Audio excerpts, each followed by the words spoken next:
Olá, tudo bem com vocês? No vídeo de hoje, vou contar alguns dos causos mais impressionantes que já apareceram aqui no canal. Então já deixa o seu joinha, porque essas histórias merecem demais.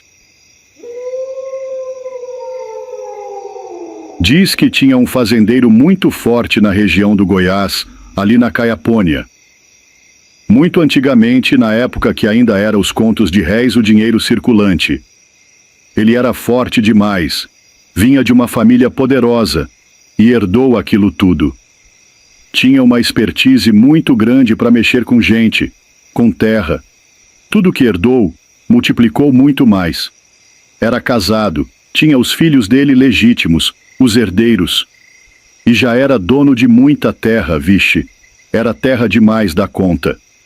Tava quase dono do estado de Goiás todo de antigamente. Mas a ganância queria mais. E ele tinha uma mania: grilar a terra dos vizinhos. Primeiro ele chegava nos vizinhos e falava: "Eu tenho uma oferta na sua terra." Aí, pela curiosidade, os vizinhos: "Me diga a sua oferta." E ele falava uma oferta lá embaixo. O vizinho: "Não, de jeito nenhum, não vendo." No outro dia, os pistoleiros dele iam lá e matavam o vizinho. E ele abraçava a terra. Era nesse estilo. A fama dele estava de um jeito que tinha gente com medo até de receber ele em casa. Os vizinhos diziam: "Não, não tem jeito de receber não. Receber é morrer no dia seguinte se ele quiser comprar terra." Aí foi passando o tempo. Ele era rodeado de pistoleiro, tudo contratado dele. Mas começou a ficar desconfiado, com medo. Pensava: "Uma hora dessa, um pistoleiro desse me mata. Deus o livre." Aí ele astuciou um negócio. Como ele tinha os herdeiros dele, pensou: "Melhor eu pegar um menino órfão desse e criar como braço direito de confiança." Pegou um menino de uns 2 anos, os pais tinham morrido de tuberculose, e criou. Aí deu uma atenção fora do comum para esse menino. Largou os filhos quase de mão e dava atenção só pro adotado. Andava com esse menino montado no cavalo, ensinando coisa, mostrando coisa, ensinando a atirar. Foi passando o tempo. O menino foi desenvolvendo. Ensinava a atirar, fazer isso, aquilo, andar a cavalo. E o menino não fazia nada, não trabalhava. Era só andando com ele para todo lado, aprendendo só coisa errada, sendo botado para ser azedo pro mundo. Aí passou 17 anos. O moleque com 19, já homem feito, ele falou: "Quero que você mate esse fulano aqui." A primeira morte do pistoleiro, né? Do afilhado. "Quero que você mate esse fulano aqui pro pai. Porque esse fulano era um caboclo da venda da cidade e tinha afrontado ele. Quero que você mate ele, que ele afrontou o pai. Eu te pago. Cada morte que você fizer para mim, eu te pago 10 conto de réis." O menino venerava ele, falou: "Eu vou." Foi lá. Diz que zerou o fulano sorrindo. Voltou e pegou os 10 conto. Aí o afilhado começou a ficar ganancioso. Viu que era só matar que ganhava dinheiro. Porque até então, nesses 17 anos, ele não ganhava dinheiro. Tinha fartura na fazenda, mas dinheiro mesmo é outra coisa. Dinheiro faz você circular, se desenvolver. Aí começou a matar torto e à direita. Chegava pro pai e perguntava: "Pai, essa semana tem alguém para matar?" Matava para todo lado e foi pegando fama. Era praticamente um cangaceiro do Goiás. Um dia, o fazendeirão foi num vizinho. Esse vizinho era forte igual ele, cheio de terra. Conversa vai, conversa vem, e ele perguntou: "Você não quer me vender essa propriedade, não?" O vizinho respondeu: "Não vendo. Eu conheço sua fama. Sei que quando você chega para comprar terra, no dia seguinte o fulano tá morto. Mas não invente de fazer isso comigo, não. Eu sou forte aqui também, família tradicional." Ele: "Não tem disso, não. Você tá doido?" E foi embora. Chegando em casa, puxou o afilhado de canto e falou: "Meu filho, quero que você mate o fulano da fazenda Piedade. Ele me desaforou. Perguntei se queria me vender a terra. E ele já veio com conversa da minha fama de matar por causa de terra. Não gostei daquilo. Amanhã você vai lá e mata ele para mim. Quero que mate olhando nos olhos dele." O afilhado respondeu tranquilo: vou sim, e meus 10 contos de réis? Te dou, uai. No dia seguinte, o afilhado partiu para a fazenda Piedade. Chegou lá, o fazendeiro estava sentado na área. Ele chegou de frente. Boa tarde. Boa tarde. Já tirou o revólver e apontou no peito dele. Eu vim te matar. O vizinho sentado tranquilo. Eu já imaginava. Quando seu pai veio aqui... A fama dele não é mentira, não. Ele vem, pergunta se quer vender, a gente nega, e no dia seguinte é morto. Mas fala uma coisa, não me mata, não. Deixa eu te perguntar uma coisa. O rapaz engatilhou, e ele disse: calma, não precisa engatilhar ainda. Deixa eu te perguntar. Você acha certo isso? Me matar aqui, do mesmo jeito que seu pai tem uma família tradicional, eu também tenho. Herdamos essa terra desde muito tempo. Meus filhos vão herdar, meus netos. Você acha certo derramar meu sangue aqui na minha própria terra? Diz que o rapaz ficou meio desconcertado. Mas meu pai mandou matar. Eu executo. Ele vai me pagar 10 conto. O fazendeiro pensou e disse: então ele te paga para matar? Paga bem, né? 10 conto de réis por nome? É. Então faz o seguinte. Eu te pago 100. 100 conto de réis para você poupar minha vida. E mais 100 para você matar ele. Não matar meu pai de criação de jeito nenhum. Ele me pegou pequeno e criou... Como é que você me faz uma proposta dessa? O fazendeiro astucioso falou: deixa eu te falar. Eu te pagando esses 200 conto você faz sua vida. E mais, você nunca pensou que uma hora esse pai seu pode se voltar contra você? Ele desconfia de todo mundo. E se um dia ele desconfiar de você? Você acha que ele vai hesitar? Diz que o rapaz ficou apertado. Desengatilhou o revólver, botou na cinta. Como é que é a história, então? Se eu poupar sua vida, você paga os 100. Se eu for lá matar ele, você paga mais 100? Exatamente. Então me dá cá os 100 conto. O fazendeiro levantou, foi para a sala, pegou no armário os 100 conto contado, deu na mão dele. Agora vai lá, mata seu pai e volta que eu te pago mais 100. Diz que foi de bate-pronto. Montou no cavalo e partiu para a fazenda do pai. Chegando lá, o velho estava dentro de casa. Ele entrou, o pai de costas, mandou um balaço nas costas. Diz que ainda arrancou uma orelha, correu de volta a cavalo para a fazenda Piedade. Tá aqui a orelha do meu pai. Me dá os 100 conto. Pegou os outros 100, inteirou 200 e partiu. Diz que virou cangaceiro. Isso é causa que escutei de um velho. Ele falava que esse rapaz subiu pro norte, pro nordeste e virou cangaceiro. Aí já não sei. Só sei que essa história não deve ser mentira, não. Porque de antigamente acontecia coisa demais. Achei interessante demais. Ele criou uma cobra, achando que era de confiança. Mas foi botando ganância no rapaz. E a cobra picou ele depois. Deus me livre. Por isso que tem o ditado: cobra criada, uma hora te morde. Acho que é assim. Esqueci o jeito certo. Mas é isso. Deus me livre e guarde.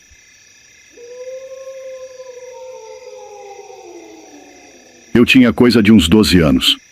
Isso tem o quê? Uns 16 anos atrás. Aqui na minha cidade. Eu mudei pra cá tem uns 20 anos. Quando eu cheguei aqui, eu era um moleque muito solto, muito ativo. No primeiro dia que nós mudou pra casinha, eu já saí pra rua, pra caçar amizade. Antigamente era diferente. De uns 10 anos pra cá que o trem desgramou. Mas 10 anos pra trás era bom, moço. Era bom demais fazer amizade com a molecada na rua. Era bacana. Eu saí pra rua. Na esquina da outra rua, assim, eu já achei um mundo de moleque. Falei: é aqui mesmo. Vou me juntar aqui. Aí juntei, fiz amizade. Durante os dias seguintes era jogando bola, soltando pipa, bolita, bets, todas aquelas brincadeiras. Fazia aquelas armas de tampinha. Moço, mas era um tempo bom, hein? Jogava, fazia tanta coisa. Era bacana demais. Quando era de noitinha assim, Eu era solto. Ficava até altas horas na rua. Mas tudo tranquilo, tudo bacaninha. Quando dava de noite, nós juntava aquele mundo de molecada na esquina e ficava contando causos, história, falando da vida dos outros. Porque menino é à toa, né? Um dia desses, contando causos, falaram de uma velha que morava justamente naquela esquina, há um bom tempo antes da gente. Quando eu escutei, fiquei amedrontado. Sempre fui assim, de ser meio medroso, de escutar uma história e já tomar como verdade. Contaram o caso. Vou contar para vocês. Diz que muito antes daquelas passagens ali, a velha morava naquela casa. Na época ainda era casa de madeira, no começo da cidade. A velha era sozinha. Marido tinha falecido. Os parentes não se davam com ela de jeito nenhum. Não tinha tido filho. E era ruim. A velha era ruim demais da conta. Aí o bairro foi se desenvolvendo, a maioria das casas foram sendo demolidas, casa de madeira. E fizeram casa de alvenaria, tudo bacaninha. E só a dela era de madeira ainda, com cerca de madeira. Asfaltaram tudo, veio mais gente morar, fizeram escola, postinho, aquela coisa. Molecada brincava lá na frente da casa dela e ela azucrinava com aquilo. Saía pra fora gritando com a molecada. Quando o povo jogava bola e a bola caía na casa dela, e sempre cai na casa de quem é ruim, ela furava a bola. Fazia mal mesmo. Um dia desses, ela estava tão azucrinada com aquilo, a bola caiu no terreiro dela. O moleque pulou a cerquinha de madeira e ela avançou no moleque com faca. A sorte é que as facadas não pegou, mas era para pegar. O moleque pulou para fora, chamou gente, veio aquele baco-baco polícia daquele negócio todo. Quase que lincha a velha. Mas era uma velha doida mesmo, bem típica. Uns 70 anos, toda enrugada, os dentes amarelos, zoião azul profundo, cabelo branquinho, magrinha. Só vivia com aqueles vestidinhos floridos. Aquilo aquietou. O povo largou a velha de mão. Fizeram a molecada brincar mais longe da esquina. Aí passou um tempo. Ela não saía muito, só ia na igreja, no mercadinho. E era sempre sozinha. Não conversava com ninguém. Um dia, não deram falta dela. Foram ver porque o urubu estava zunhando o telhado. Chamaram ML, aquela coisa toda. Nem sei se tinha ML na época. Chamaram o camburão para tirar o corpo. Já tinha uns dias. Trem feio. Aí apareceu parente. Sempre aparece. Vieram para pegar a herança, o terreninho. Venderam. Na minha época já não era mais casa de madeira. Já era casa de alvenaria. Nisso ela foi enterrada no cemitério. Aí que o baco-baco começa. Mulher ruim assim, é corpo seco no mundo. A terra não aceita. Enterraram ela porque ela tinha um jazigo, puseram plaquinha, aquelas coisas. E começou os gritos feios dentro do cemitério. Esse cemitério é numa avenida dona aqui da cidade. Tem uma igreja na esquina e todo o resto da quadra é o cemitério. Todo murado, muro branco alto, portãozão. Típico cemitério mesmo. Começou a gritaria dentro do cemitério de noite. Assustava o povo que passava pela avenida, pelas ruas de trás. Diz que viam a velha correndo em cima do muro. Ela mesma, com o vestidinho dela, do jeitinho dela, correndo em cima do muro. A pessoa estava passando na avenida, olhava para o muro, e lá estava ela, correndo e gritando. O povo desesperava. Voltando àquele tempo meu, eu fiz amizade muito forte com um caboquinho. Nós escutamos a história toda. Eu fiquei impressionado. Sempre fico. Ele falou, vamos lá ver se essa velha aparece. Falei, ô meu compadre, eu não vou não. Doido. Que eu quero ver isso? Ele insistiu, aquele couquinho persuasivo. E nós fomos. Nós tinha até croinha na época. Minha mãe pagou caro naquela croinha. Nossa Senhora. Nós fomos. Era umas 9 horas da noite. De dia não ia ver nada. Eu tremendo de medo. Falei, moço, se eu ver essa mulher eu vou endoidar. Eu sempre fui meio doido. Tinha umas alucinação, pesadelo. mas fui. Chegamos na avenida, toda clarinha, cheia de poste. Passamos na frente da igreja, igreja meio escura, muro alto, portão do cemitério. Falei: "Ah, velho, não existe não." Ele falou: "Não, mas aqui na avenida ela não aparece muito não. O negócio é lá na rua de trás, que é escura, sem poste." Falei: "Lá eu não vou."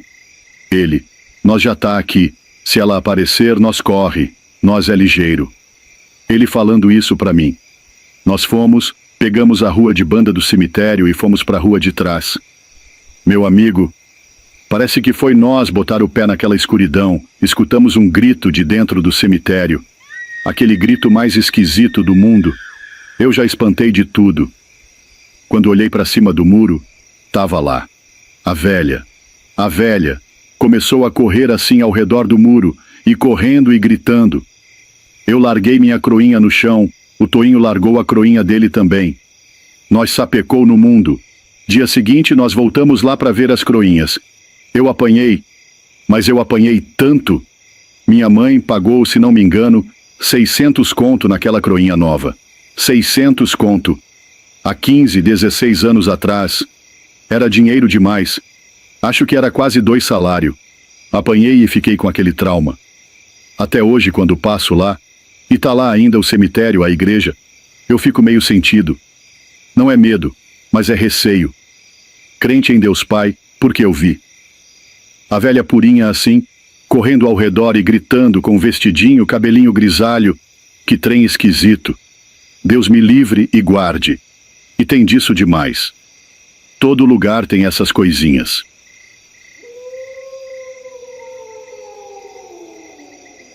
O moço disse que tinha um caboclo chamado Ferreira.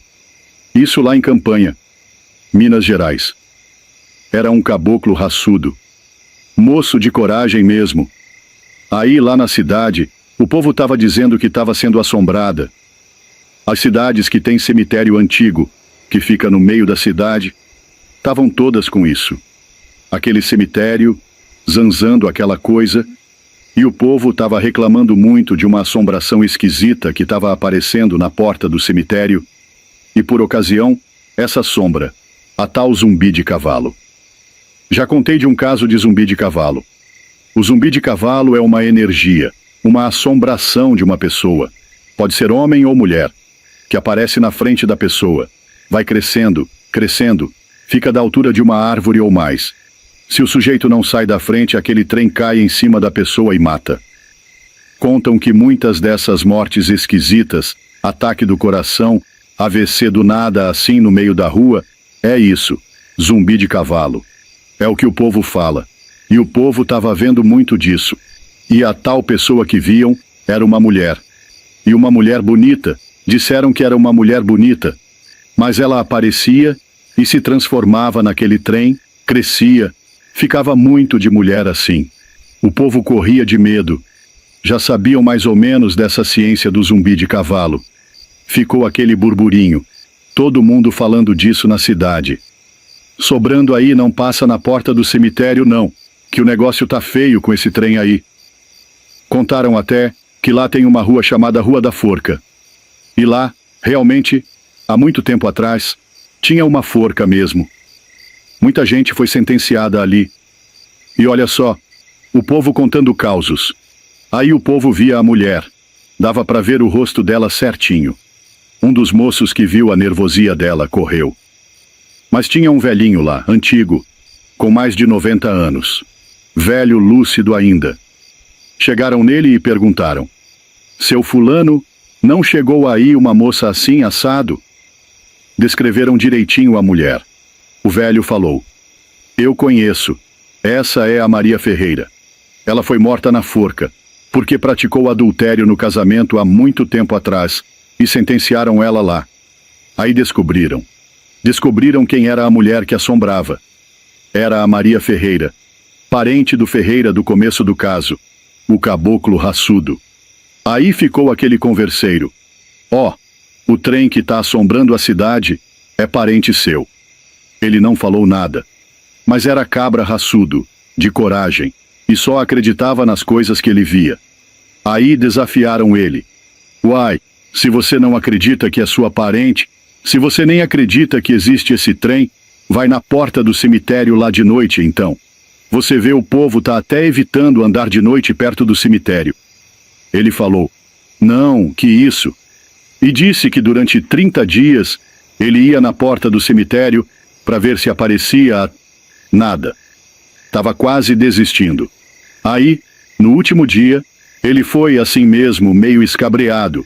Mandou uma pinga no peito para dar uma esquentada, porque era época de frio, mês de junho em Minas Gerais.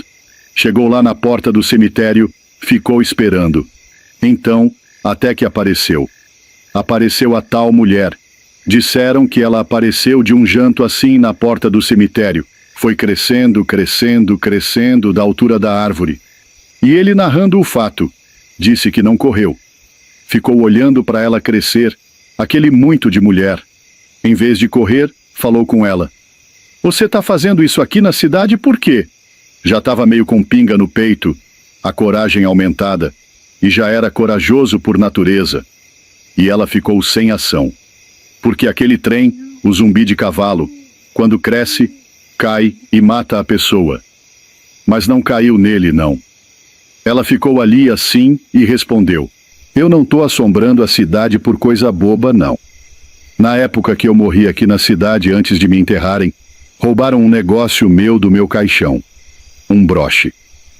Era um broche muito querido meu, coisa de mim mesmo. E esse negócio tem que acabar junto comigo. Tô presa nesse mundo aqui. Então não consigo desvencilhar dessa assombração que acabo fazendo na cidade. Ele escutou aquilo, meio assombrado assim, mas com coragem no peito. Falou. Como é que faz então? Ela falou. Para acabar com isso, para você conseguir me libertar, todo mundo que me vê corre. Você é o primeiro que fala comigo. Você vai ter que achar esse broche e reformar. Aí ele... Mas como é que eu vou achar isso? Ela falou. Eu sei onde tá. Tá numa casa tal. Essa casa estava até abandonada. Quem roubou dela foi há muito tempo e esqueceu esse broche lá. Ele foi. Onde é que é? Ela até diminuiu de tamanho. Ficou mulher normal de novo, assombraçãozinha assim. E falou, é tal casa lá. Vai lá e procura no armarinho. Foi o moço mesmo. Entrou dentro da casa. Procurou o tal armarinho. De madeira podre assim. Foi abrir. Tava lá o brochezinho. Só tava o brochezinho bonito até, dizendo ele. Pegou, foi no cemitério, não achou mais a mulher. Pensou. Não, ela falou que tem que acabar junto com ela. Vou achar o túmulo dela e enterrar esse trem. Foi lá, caçou, caçou. Maria Ferreira, Maria Ferreira. Achou. Cavou um pouquinho ali assim, botou o broche dentro da terra e ficou. E realmente, a assombração nunca mais apareceu. Você vê, tem vez que esses tipos de coisa, essas assombrações, você vê até aqui. E tem vez que tem disso sim. A alma da pessoa está presa na terra por maldade que fizeram com ela. Às vezes na morte ou em vida mesmo. Esse caso aconteceu em Minas Gerais. O seu Reginaldo não me falou o nome da cidade que aconteceu, não. Ele mesmo é de Pedra Azul. Aí eu já não sei se foi em Pedra Azul ou se foi em outra cidade ali de Minas Gerais. Diz que tinha um caboclo moço. Era o Juvenal, o nome dele. Ele morava num terreno.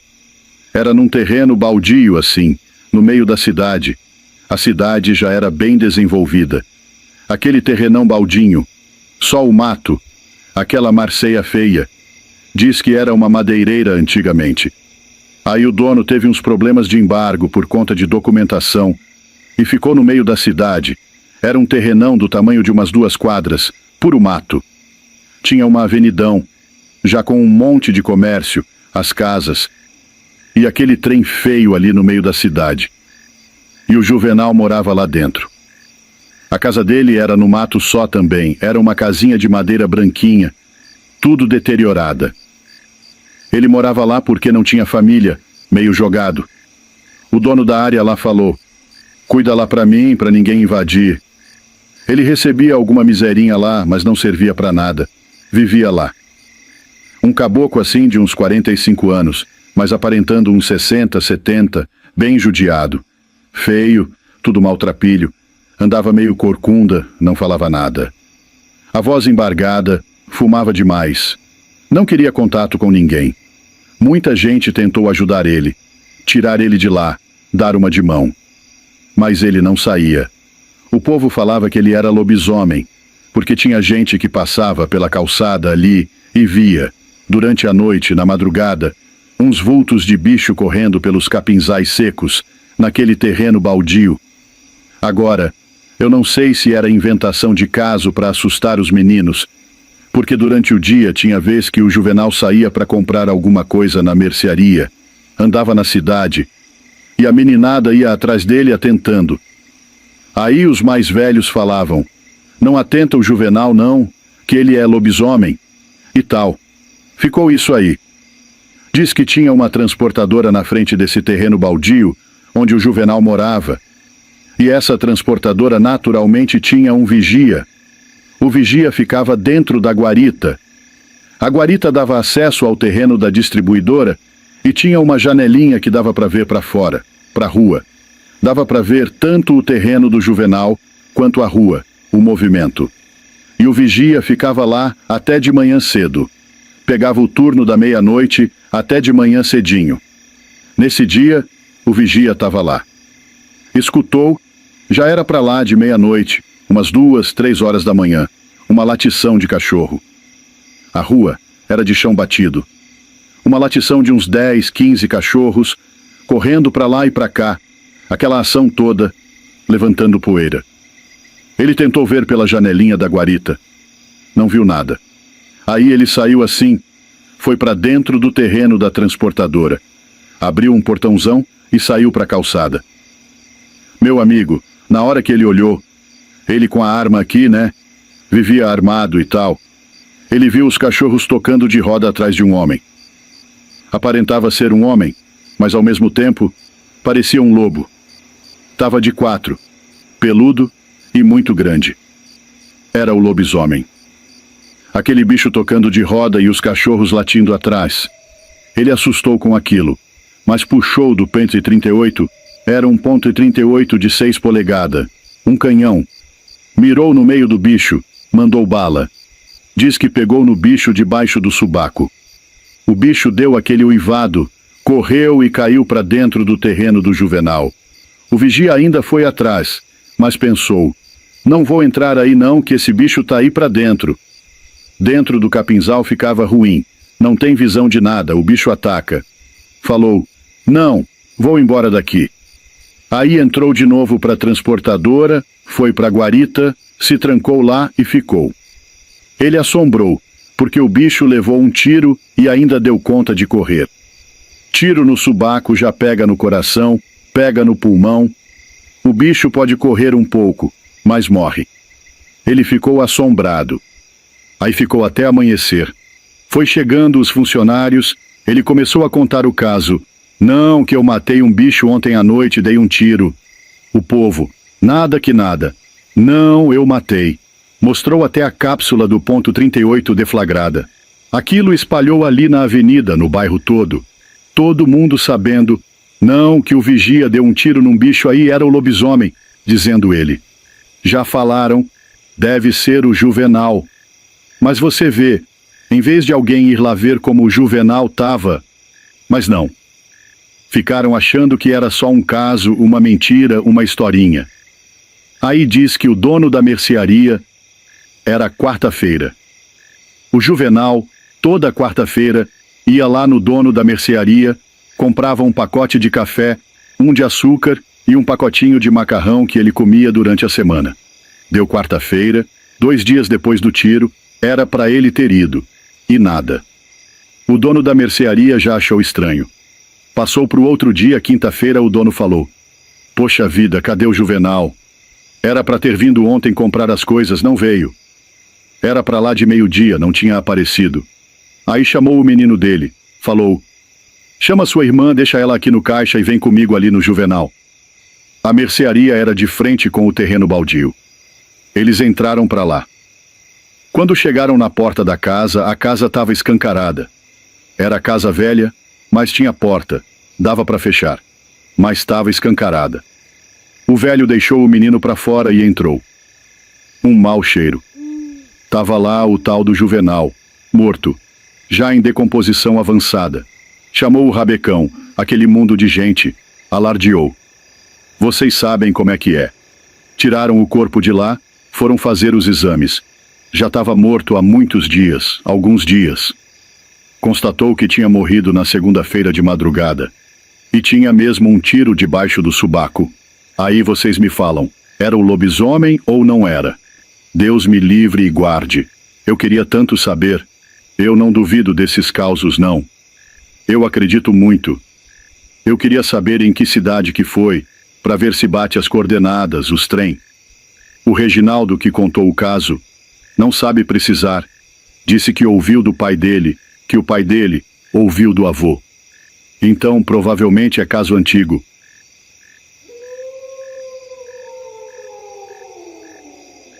Dizem que lá na zona da Mata Mineira, quase 100 anos atrás, teve um fazendeiro chamado Carlos Ponciano. O homem era ruim. E não tinha dó de ser ruim, não. Diziam que tinha pacto com coisa ruim, que tinha o corpo fechado, e usava disso, viu? Fazia o mal para os outros sem nem querer saber. Até tentaram vingar, mas não adiantava. O povo desanimava, largava de mão. Deixa esse aí fazer o mal, que esse aí é o capeta em vida mesmo. Tentaram matar de bala, de tiro, não servia para nada. Primeiro que bala nem pegava, e quando pegava não fazia efeito. Tentaram matar de faca, era a mesma coisa que bater faca num travesseiro. Não surtia efeito nenhum. Aí largaram aquilo de mão. Larga a mão que uma hora o diabo carrega. Nós não vai dar conta de vingar esse diabo, não. Ele tinha um fazendão muito grande, cheio de funcionário. E ele era daqueles que não gostava de corpo mole. Enquanto tivesse trabalhando para ele, ele ficava rondando o povo com o revólver na mão, jagunço de bando supervisionando tudo. Chegava na cidade, lá na currutela de cavalo. Não tinha condução, não. Chegava no bar daquele jeito. O mundo fechava. Pagava pinga para todo mundo, mas era do jeito dele. Servia o copo, botava fumo, mexia com o cano do revólver e mandava beber. E se não bebesse para ver, ele entrava no rei, fazia maldade demais com o povo. Já tinha matado uns quantos ali, mas não tinha lei, não. A lei era dos coronel, e ele era um coronelzinho. No meio do povo, ainda ouvia uns cochichos, umas risadinhas. Aí desceu do cavalo, puxou da faca e mandou a faca no pescoço do cavalo. O cavalo morreu esgotado ali, na frente de todo mundo. Pra quê? Fora gotar d'água na frente de menino, de mulher. Uns 8 ali que já estavam azedo com ele, viram aquilo e se juntaram. Nós tem que matar esse Carlos Ponciano. É maldade demais. Olha isso aí, com um animal. Deus me livre e guarde. Aí um falou, mas o homem tem corpo fechado. Tem como matar esse homem, não. Outro disse, tudo que se fecha tem uma chave para abrir. Vamos atrás de um caboclo, benzedor, mandingueiro. Vai que ele sabe um jeito de abrir corpo fechado. Teve um que retrucou. Esse trem de abrir não existe, não. O jeito é atucaiar ele e mandar bala. Todo mundo mandando, uma hora tem que surtir efeito. Mas aí o que era mais líder no meio falou, eu vou atrás de um benzedor mandingueiro e nós uai, vamos ver como é que faz. E foi. Achou um mandingueiro daqueles. Conversa vai, conversa vem, o mandingueiro falou, o único jeito de abrir corpo fechado é com a reza de São Bento, antiga. Eu sei ela. Vou passar num papelinho. Você benze umas balas de 38 e vai com fé, que vai abrir esse corpo fechado. O homem perguntou, e dá certo mesmo? Dá. Mas outra coisa. Na hora que você acertar o tiro e ele cair, já corre nele. Vai ter alguma coisa nos bolsos, reza, patuá, sei lá. Você tira. Se não tirar, depois que ele cair da bala, ele levanta. E aí não tem quem pegue mais. Ficou com aquilo na cabeça, meio cético. mas levou o papel com a reza de São Bento, reza antiga. Foi lá, benzeu as 6 balas do 38 dele. Ficaram ali astuciosos. Ele vivia com jagunço junto, mas de vez em quando estava sozinho. Tu caia daqui, tu caia dali. Um dia acharam ele. Era numa das fazendas dele, a estrada passava no meio, dividindo a fazenda em 2 bandas. Ele ia de uma para outra, sozinho. Cercaram ele. Quando viu que estava cercado, tentou correr, mas não deu tempo. O mundo caiu em cima dele. Bala demais. 8 homens com revólver, cada revólver com 6 balas, fora as que tinham no bolso. Foi quase 100 tiros nele. Acertaram até no cavalo. Ele caiu do cavalo, caiu de pé. Recebeu aquele mundo de bala no peito e não caía não. O povo foi ficando assombrado. Tiro pegando e não via uma gota de sangue. O homem nem se tumbiava. E ainda gritava: atira, atira que aqui segura. Aquele povo assombrado. Pode continuar tirando. Uma hora ele cai. Aí o que estava com o 38 benzido já tinha dado 5 tiros. Pensou: vou dar mais um, mirar na testa. Vai que é o ponto fraco desse diabo. Mirou no meio da testa e mandou. Pegou, bem no meio da testa do Carlos Ponciano. Ele caiu de costa. O cabra não deixou dar tempo de levantar. Já correu nele, caçou os bolsos, revirou tudo. Achou num bolso um paninho com uns trens escritos e uma correntinha de prata. Na hora que tirou aquilo, foi como desligar um disjuntor. O homem que estava se debatendo parou na hora. Morreu. Veio todo mundo em cima. Comemoração. Alardeou na região. Mataram o Carlos Ponciano. Abriram a camisa dele. Como eu disse, mais de 100 tiros. Não tinha um buraco de bala. Só o da testa. Deram mais de 100 tiros, tudo no meio dele. E não via sangue. Mas via o movimento das balas pegando, igual em filme, tremendo o corpo dele. Mas buraco, só o da testa. Comemoração, alvoroço. A família recolheu o corpo, deu banho, velou, enterrou. Não tinha IML naquela época. Velaram ele e enterraram. E naquela época, qualquer que fosse morria. Colocavam uma cruz ali, no lugar. Colocaram uma cruzona alta, de aroeira. Ficou lá por muitos anos. Dizem que até hoje essa cruz está lá. Esses tempos atrás, ainda tem gente que vê assombração lá naquele ponto. A dona Arlete, que me mandou esse causo, disse que o marido dela, uns 20, 30 anos atrás, quando passava lá a cavalo de noite, via uns barulhos esquisitos, umas névoas. Diz que uma vez ele viu um camarada vindo na direção dele, no escuro. Era uma pessoa de chapéu e tudo. Quando pareou, virou um cachorro preto. Diz que ele arrepiou até o cabelo da ponta do dedão do pé. Saiu dali voado. Até hoje tem povo que vê assombração ali. Eu queria até pedir uma foto para dona Arlete, mas ela não mora mais perto, não deu para mandar. Queria ver essa cruz. Dizem que ainda está lá. Deus me livre. Eu não duvido desses trem, não. Esses dias mesmo vi uns vídeos de policial falando que já alvejaram bandido, estouraram cabeça e o sujeito continua vivo. Só morre quando tiram um tal de patuá. Reza dessas aí feita pro mal mesmo para não morrer de bala. Até hoje tem essas mandinga. Tem demais.